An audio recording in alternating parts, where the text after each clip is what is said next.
With International Women's Day, I'd like to share a personal highlight of my life that started off as a low, but with resilience and perseverance, I was able to overcome the adversity. This style that I'm going to recreate demonstrates an important critical part of my life. Back in February 2023, I was unable to curl my hair like this. I couldn't even hold a curling tool in my hand. I was diagnosed with bilateral carpal tunnel syndrome. My experience was my hands were going completely numb and were tingling.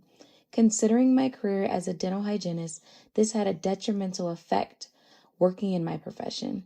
I was devastated because I just graduated dental hygiene school in 2022 and finally working my dream field of community dentistry.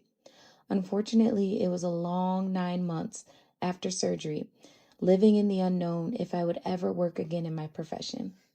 Even my orthopedic surgeon recommended to consider changing career paths, but with faith and prayer, I was able to regain strength in both of my hands and to come back to work full-time with absolutely no complications. So this demonstration may seem very simple to you, but it means everything to me to know that I was able to style and curl my hair again. I just want to say Happy International Women's Day.